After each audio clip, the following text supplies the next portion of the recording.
Want to know the real reason most people fail at water fasting? It's actually not a lack of willpower. It's not even hunger. It's their mind playing tricks on them. But here's the thing. Once you understand these 6 psychological tricks I'm going to share with you today, fasting becomes almost effortless. I won't say effortless, but almost. So today I'm going to share those 6 mind hacks that completely transformed my own fasting journey and things that I've learned along the way. And they're all backed, funnily enough, by science. And stick around for the last one because that literally changed everything for me. Hey there, welcome to Water Fasting with Nat. I'm Nat, and on this channel I show you how to unlock your body's natural healing abilities by water fasting. So you can take back control of your health, let go of chronic pain, and watch the symptoms of aging and disease just fade away, one empowered water fast at a time.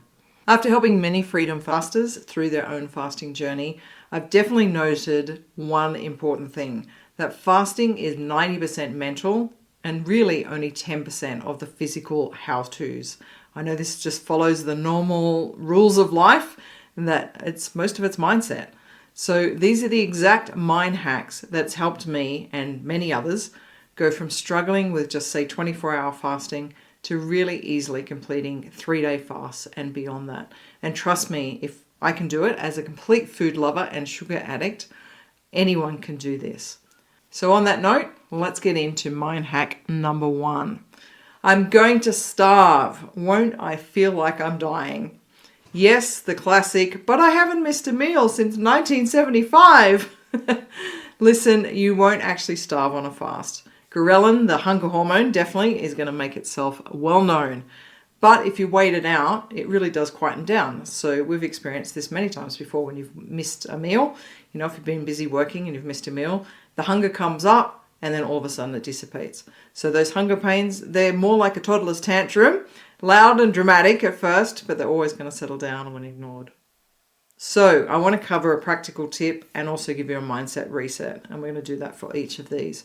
So your practical tip, when those hunger pains do start showing up, try having a really decent glass or 2 of water, because oftentimes it's not actually that we're hungry, we're actually more dehydrated and we're thirsty. And it also will just fill you up, you'll fill your stomach up a lot more. Or you could have some herbal tea as well. And this is really important, particularly in those first few days when your kidneys are really working hard to release the toxins via more urine as well. So you do need to actually make sure that you're having more water on those first few days. Okay, mindset shift. Hunger is just a temporary sensation, and you have experienced this many, many times before, so you know how to handle it. Just remembering this will actually ease your mind. So in 10 minutes time, 20 minutes time, you're actually going to forget all about being hungry and get totally sidetracked into something else that you're doing, and it will just pass. So don't worry about it. Okay, mind hack number 2. I'll feel deprived while everyone else is feasting around me like royalty. The food envy, our old frenemy. Watching your friends or family munching away while you're sipping some boring water might seem like the ultimate test of willpower, and it can be at times. But here's the twist. Most of that feeling actually isn't you being hungry, it's actually just habit. So that social conditioning of eating at certain times of the day, or when you get with a particular friend, you have a particular thing, that's just social conditioning, and it's quite strong, but also your resolve can actually be stronger. And this comes down to your why. Why are you fasting in the first place? So that really does help.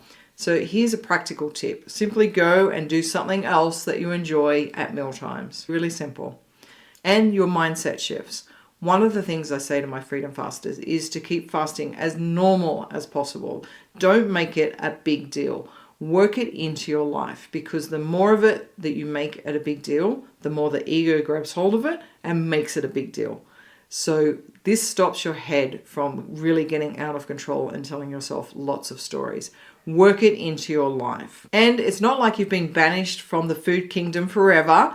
And having this mindset will actually really massively help you.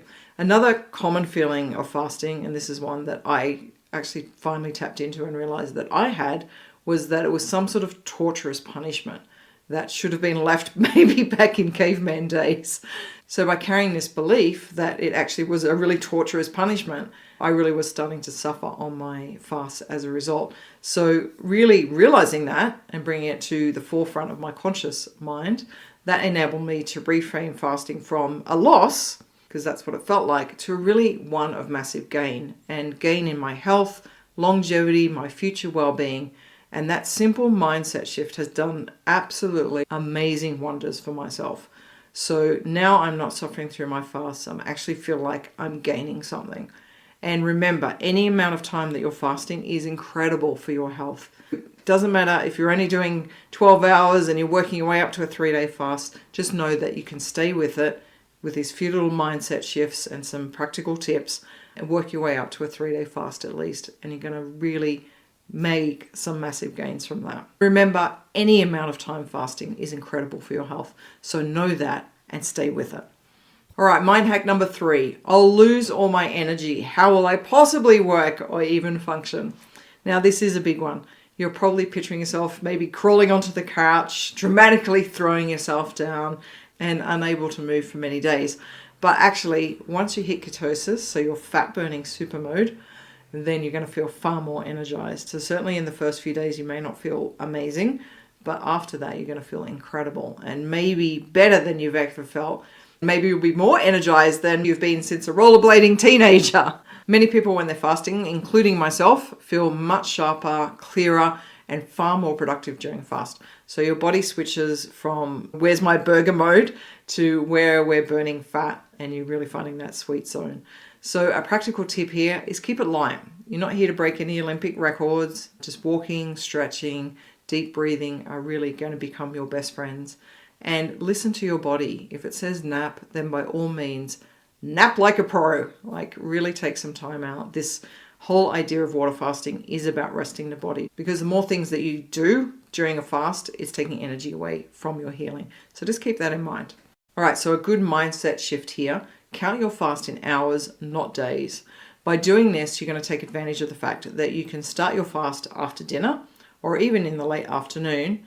And by the next morning time, you're a good way into your fast already. So you've actually slept through the first part of your fast. So that's really nice.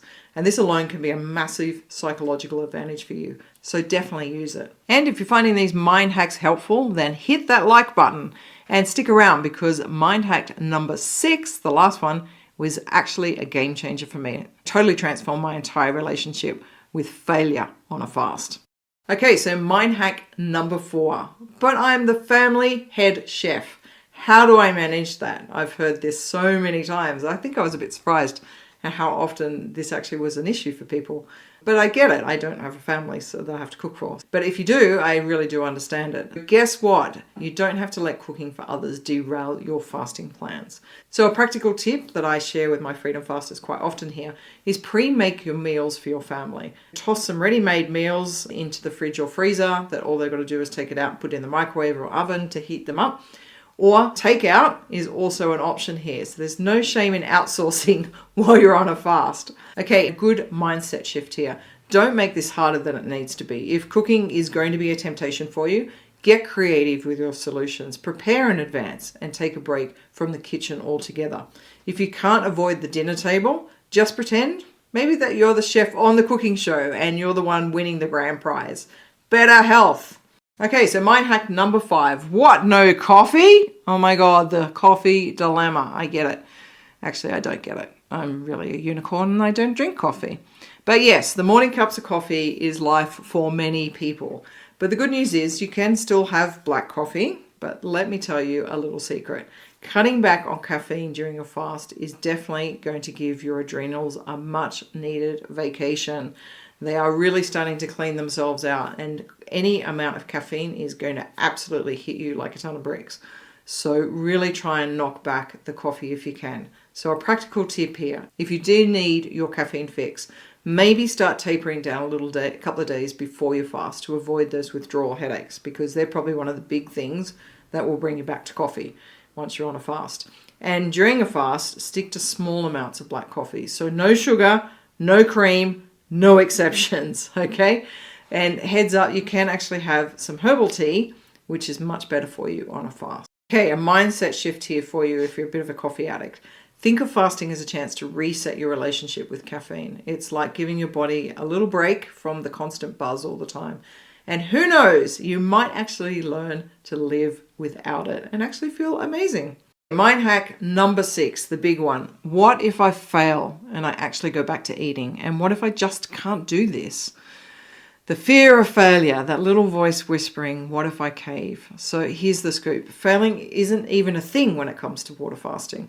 If you end up eating, it's not the end of the world, and you will have healed something in the time that you did fast. So a practical way to handle this, break it down meal by meal. Don't focus on the whole 72 hours or however long you're fasting for. Just think of it about skipping one meal, and then when you get through that, then you'll get to the next meal time and you'll do that same thing again. Just work it through.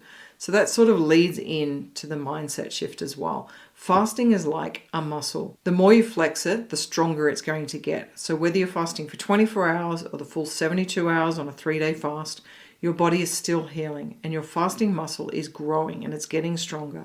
So if you stumble, just pick yourself up and get back on track. It's a journey. We're not on Survivor. We're going to get voted off the island, okay? Just stick with it as much as you can. Do what you can. Do your best. And your best is always going to heal something. And then we get better the next time. Okay, now you have these 6 mind hacks and practical tips. Fasting is going to become so much easier, so please keep these in mind. But now you might be wondering exactly how to put them into practice. Well, I've got you covered on that too. So check out my video link in the description below to a video that I did on how to do a 3-day fast, where I'm going to show you exactly how to implement all these strategies and everything you're going to need for a 3-day fast. And if you want more ways to make water fasting a breeze, hit that subscribe button and notification bell. And I'll see you in the next video.